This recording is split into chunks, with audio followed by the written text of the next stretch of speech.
News Services Division of Akashvani presents Northeast Diary.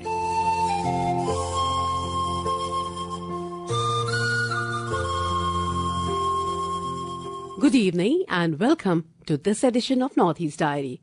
As we explore the fascinating northeastern part of India, each episode brings new insights and captivating stories. Here is a sneak peek at what we have in store for you today. Today we take you on an exclusive journey into the culture and heritage of Assam. Known for its lush landscapes and vibrant cultures, Assam is a melting pot of history and diversity.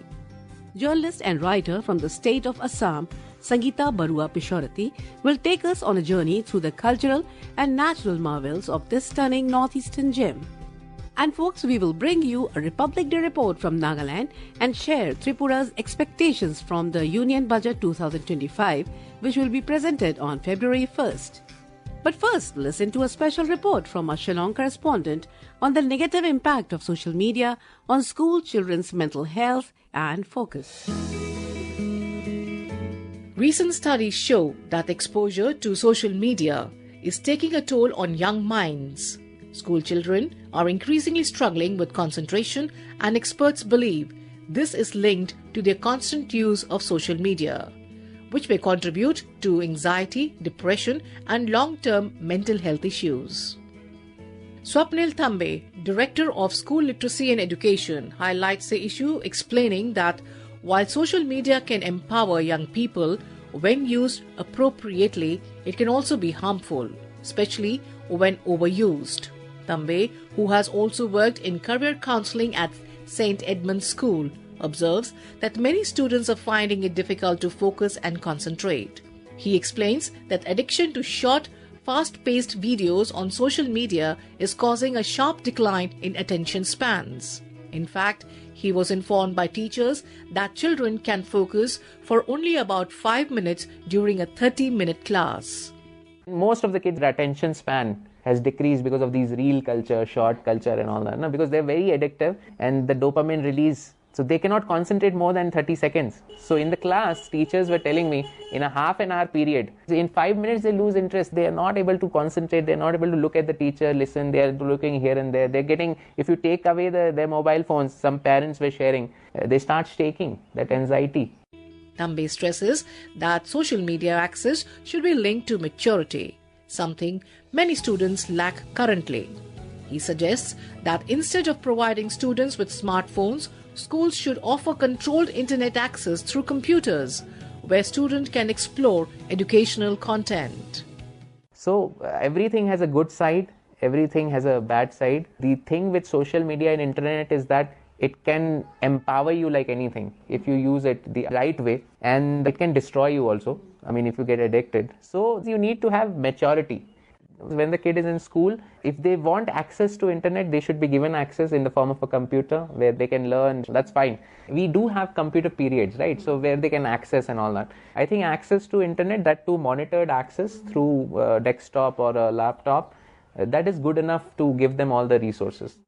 Sister Delphine Fernandez, former principal of Holy Child School, who voiced her concerns, noting that social media addiction is affecting children's ability to concentrate, both in school and in extracurricular activities. She pointed out that students are often so absorbed in browsing social media, watching reels and playing games that they sometimes forget essential activities like eating meals. Worse still, many students are falling prey to cyberbullying, leading to increased anxiety and disrupted sleep patterns. The social media has become an addiction and a possible destruction of the young children. This has made way to decrease in attention span. They fail to focus for a longer duration on a specific task in their study and even in extra co-curricular activities. The leisure time is spent on browsing mobile screen, watching reels, videos and playing games. Yet times they forget even to take their meals. Many students have and are becoming prey to cyberbullying and few other forms of unknown fears, which makes them prey for anxiety and depression. The sleep patterns change and thus get mentally disturbed, even for silly matters. By being aware of the risks and benefits of the social media, the parents can guide their children to navigate smoothly the challenges of social media. Joydeep Sen, a science teacher at Little Flower School, concurs these observations, stressing that students today are less engaged and more impatient. He notes that sustaining students' attention in class has become progressively harder due to their addiction to quick, stimulating online content. I feel social media has significantly impacted students' concentration level. In the past, students were more engaged and attentive. But due to the relentless exposure to shorts and reel videos, the ability to concentrate has drastically reduced. Additionally, increased aggressiveness and impatience are being observed in today's youth. This also, I feel, is likely linked to the excessive social media use. As a teacher, sustaining students' focus throughout a lesson has become a major challenge. This issue calls for collective efforts from all stakeholders, whether the teachers, parents, educators, government officials, education department. Everyone has to look through it and find a solution to it. Otherwise, the attention span of today's young children and our future citizen is at stake. Given the concerns, it's more crucial than ever to address the dangers of excessive social media use. Experts suggest that educational institutions must take a leading role in promoting mental health awareness and digital literacy, helping students manage their online presence responsibly. This is Lucy Gabriel with Lamprong Nonspang, reporting for Northeast Diary from Akashvani, Shillong. Nagaland joined the rest of the country in celebrating the 76th Republic Day with great enthusiasm and patriotic fervour. A series of functions were held at the respective district headquarters and subdivisions to commemorate the occasion.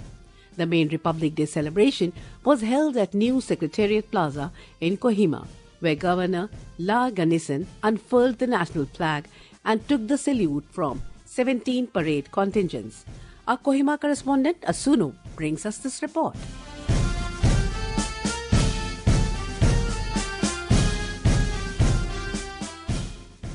The 76th Republic Day celebration in Nagaland featured a vibrant and diverse display of cultural performances by various tribes alongside parade contingents. Governor of Nagaland, La Ganesan, in his address, reflected on the significance of the day, highlighting that 75 years ago, the Constitution of India came into force, setting the course for the country's progress and development.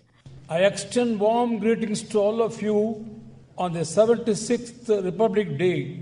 It was on this day 75 years ago that the Constitution of our country came into force. Since then, our Constitution's ideals have provided us the direction for progress and development. The past decade of our Republic show the resilience of our Constitution and the wisdom of its package. On this 23rd January, let us remind ourselves of the responsibility we have toward achieving the higher ideals enshrined in our Constitution. Let us work towards ensuring that we take the nation forward in the true spirit of the democratic ideals of our Constitution. Dressed in their uniforms, 17 parade contingents from the State Police, CRPF, NCC cadets, pipe bands, among others, participated in the march past, with Arunachal Pradesh Police also showcasing their marching skills.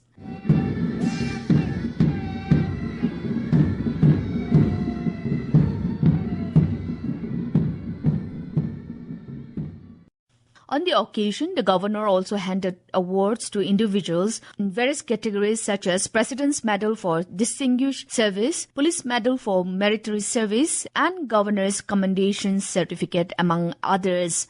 Shri Rupin Sharma, Director General of Police, Nagaland. He has been awarded President's Medal for Distinguished Service for his exemplary dedication, transformative reforms and commitment to duty. Marking the celebration, Governor Ganesan also flagged off Chief Minister Mobile Operation Theatre and inaugurated exhibition stalls put up by various departments. The celebration was further enriched by cultural presentations from various Naga tribes and medley songs by Bright Lights, Dimapur, and an impressive taekwondo display. For Northeast Diary, this is Asunyo, Akashvani News, Kohima. Tripura, a state in the northeastern part of India, possesses tremendous potential for growth.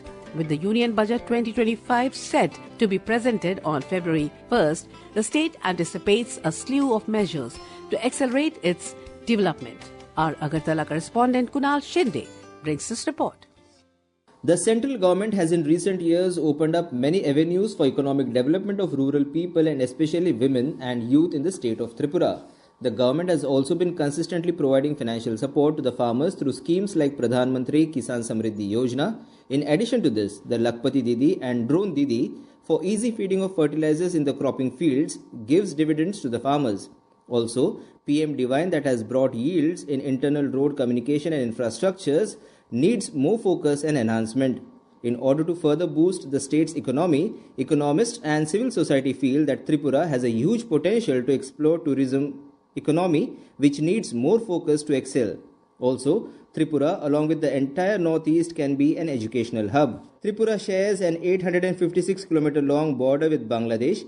Instances of smuggling of narcotics, sugar and infiltration are reported on regular basis. Even though the alert BSF Jawans keeps a close vigil along the borders, still more intensive security cover along the borders is needed to make the state less dependable on the neighboring country. For decades, the state capital Agartala has been used as a transit point by the Bangladeshi people who visit India for medical tourism and for business purposes. Experts view that the very trade relation needs to be strengthened and expanded. A budget is something that we all, particularly from the Northeast, we expect because the government is expected to play a bigger role.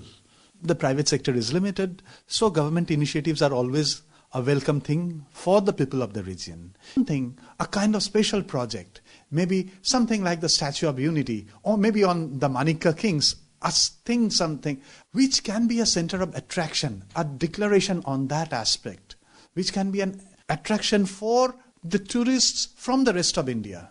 And we can align the other tourist spots that we have. But we really need something which is big, which will draw the tourists in big number.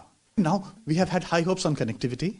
We have broad gauge connectivity till Sabroom, and even there are linkages with other parts of the northeastern region.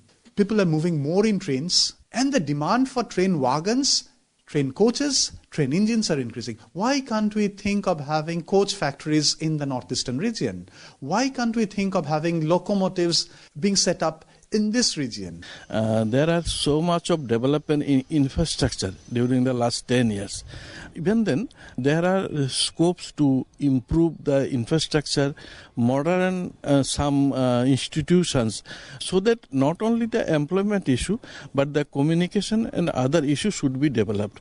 Young, those who are seeking jobs, more skill development institutions can be set up, so that with the budgetary allocation of some skill development institution can provide a suitable training to the job seekers. They can start their new venture. And for setting up the skill development institutions, government can collaborate with the important institution in other parts of the country. It can be a joint collaboration. Kunal Shinde for Northeast Diary from Akashvani News, Agartala. And now let's explore the incredible Assam, the land of blue hills, and the mighty Brahmaputra. Join us as Sangeeta Barua Pishorati, with her deep knowledge and passion, takes us on a journey through the cultural and natural marvels of Assam. Narrated by Sanjeev Barua, this session will explore the region's breathtaking landscapes, vibrant heritage, and the iconic Brahmaputra River that has shaped its history and way of life. Stay tuned as we celebrate the essence of Assam, a land where nature meets tradition in perfect harmony.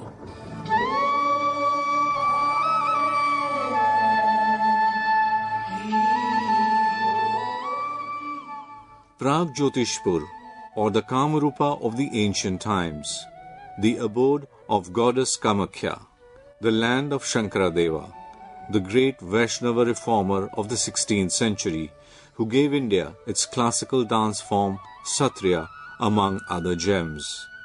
The motherland of brave Ahom general Lachit Barphukan, who chopped off the head of a traitor maternal uncle to win the Battle of Saraighat. The decisive battle, fought in 1671, dashed all hopes of the Mughals from establishing its sway over the northeast.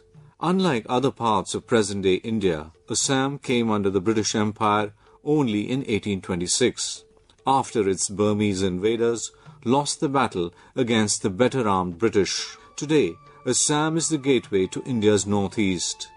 Its first city, Guwahati, the business hub of the region, the largest of the 7 sister states, is endowed with natural bounty, large-scale greenery, birds, insects, orchids, the fetid one-horned rhino, the Holok gibbon, besides other rare wild animals residing in its 20 wildlife sanctuaries and 5 national parks, 2 of which are designated World Heritage Sites. Acres and acres of tea estates roll on its hills and dales. A large number of tribes make up its social fabric. All of these, along with 2 international borders shared with Bangladesh and Bhutan, throw up a range of unusual places, people, food and sights for a tourist to experience. Guwahati itself holds quite a few options for a visitor to soak in the essence of the state. The city draws its name from 2 Assamese words, Gua or Arekanat and Hati or market, thus tracing its origins to a time when it was a trading post on river Brahmaputra, that huge mass of water, one of India's largest rivers that flows by the city. To the spiritually oriented, Guwahati is home to goddess Kamakhya. The ancient temple situated atop Nilachal Hills, about 8 kilometers from Guwahati city, is one of the most important sacred sites of goddess Durga, a must-visit pilgrimage destination for a devout Hindu. A visitor can begin the day with a trip to the temple to get a first-hand feel of tantric Hindu practice. During the festival of Ambubachi, every June, thousands of pilgrims visit the temple from across the country. Inscriptional evidence dates the temple to 5th-6th century, though the present structure was erected in the 16th century by the mighty Koch king Naranarayana. Yet another one-of-a-kind experience for a visitor can be Umananda, the tiny island in the middle of Brahmaputra. Take a ferry ride to the island from the city's Kachari Ghat jetty to take a peek at the 17th century Shiva temple, built by the Ahoms, who ruled the state for 600 years, longest by any invader in present-day Indian history. The Ahoms, also referred to as Thais, are believed to have come from what is existing Thailand. The sculptures of Surya, Ganesha, Shiva, Devi and Vishnu with his 10 incarnations engraved on the temple of Umananda indicate the fact that worshippers of the region followed all the principal Hindu deities. The main shrine can be reached by a flight of steep steps. 2 other temples worth a visit are Ugratara, built in 1725, and Sukreshwar, built in 1744. In fact, Guwahati comprises of many old temples and water bodies built by Ahom kings, which had its capital here after Sibsagar, a town in Upper Assam then known as Rangpur. The water bodies, or Pukhri, worth a visit around Guwahati city are Dighali Pukhri, Nagkata Pukhri, Sil Pukhri and Jor Pukhri. Then there is the National Museum to visit, the Guwahati Tea Auction Centre, the largest in the world, besides looking around the local bazaars like the Pan Bazaar, Paltan Bazaar and Fancy Bazaar.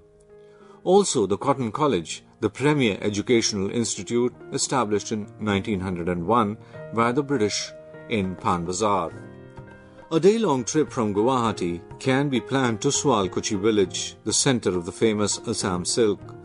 About 35 kilometers north of Guwahati, these weavers' village exudes a charm like no other.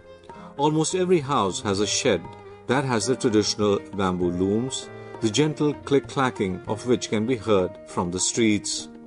There are about 17,000 silk looms presently working in Sualkuchi, which produce an eclectic range of mekhla chadar, the two-piece dress that Assamese women wear, gamosas, the red and white traditional towel ubiquitous in the state, and saris and stoles made of its local silks like muga, pat and eri.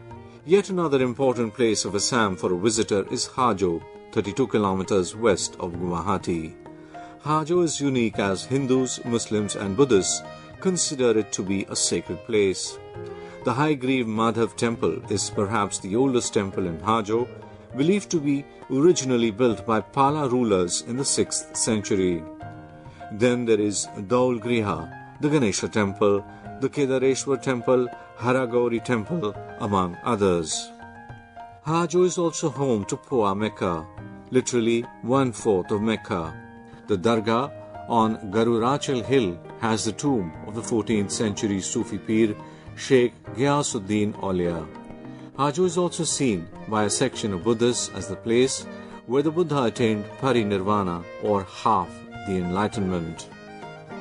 A trip to Assam is incomplete without a visit to 3 other places: the Kaziranga National Park, the Manas National Park and Sibsagar town.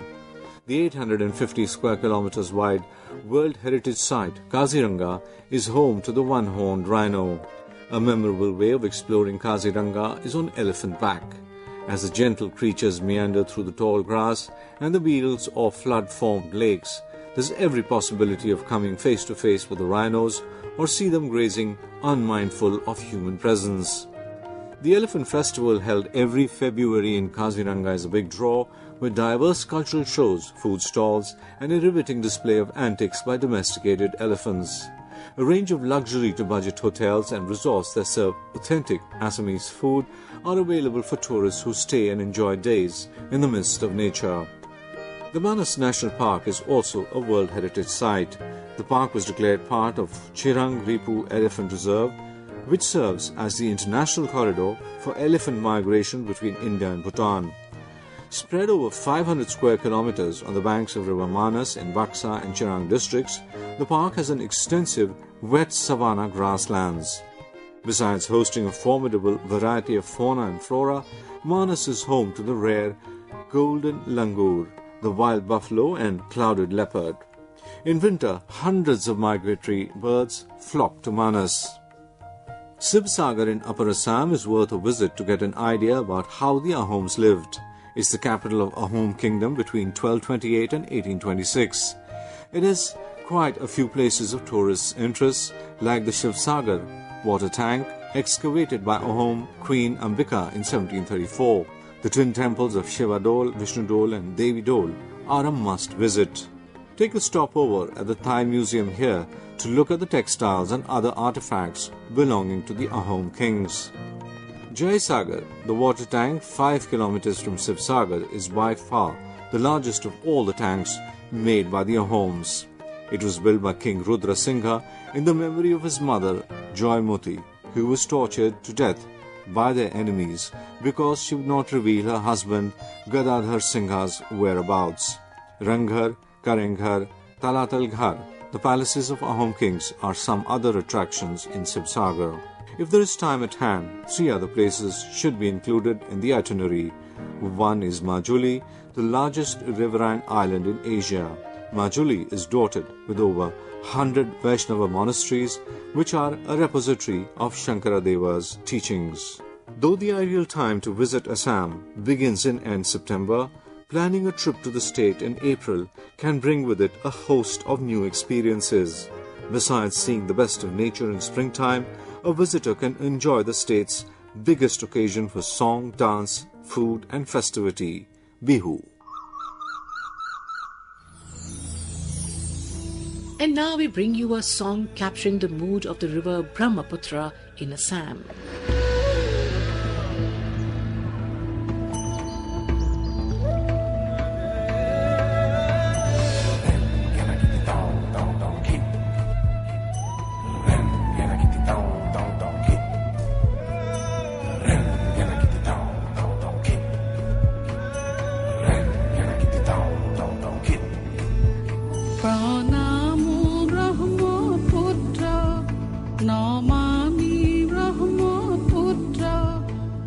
শান্ত তুমি ক্ষণে রুদ্র পলে পলে নব নব চিত্র ও চিৰ প্ৰবাহিত বৈ যোৱা ব্ৰহ্মাৰে পুত্ৰ তুমি সৃষ্টিৰে উৎস ও প্ৰণামো ব্ৰহ্মপুত্ৰ নমামি Brahmaputra. With that, we have come to the end of this edition of Northeast Diary. Do join us next week to hear more stories from this enchanting part of India. Until then, goodbye.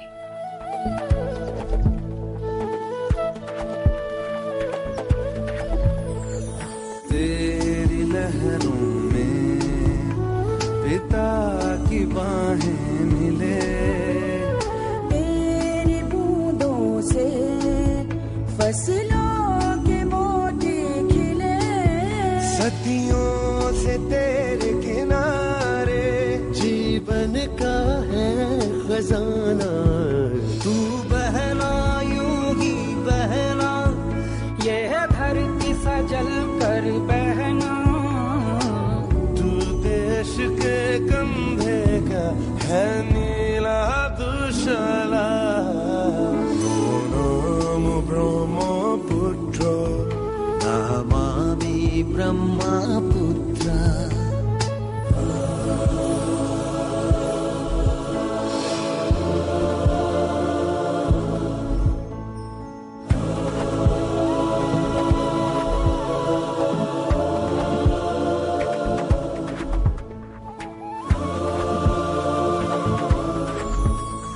তোমার লহরে লহরে জীবনৰ জিউটি জ্বলে তোমাৰ নীলিম নয়নতে চেনেহৰে ফুল ফুলে নদীতো নহয় তুমি মহানদ ক্ৰোধিত নহবা হৈ দুৰ্মদ তোমাৰ অবিৰত গতি প্ৰবাহত হয়তো সহিছা যাতনা কত শত তথাপিও গাইছা প্ৰহৰীৰ দৰে সঞ্জীৱনী মন্ত্ৰ প্ৰণামো ব্ৰহ্মপুত্ৰ নমামি ব্ৰহ্মপুত্ৰ ক্ষণে শান্ত তুমি ক্ষণে ৰুদ্ৰ পলে পলে নব নব চিত্ৰ ও চিৰ প্ৰবাহিত বৈ যোৱা ব্ৰহ্মাৰে পুত্ৰ তুমি সৃষ্টিৰে উৎস প্ৰণামো ব্ৰহ্মপুত্ৰ নমামি ব্ৰহ্মপুত্ৰ প্ৰণামো ব্ৰহ্মপুত্ৰ নমামি Brahmaputra Brahmaputra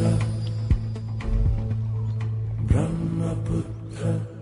This program was produced by Vinita Thakur with assistance from Kumar Gaurav. It was brought to you by the News Services Division of Akashvani.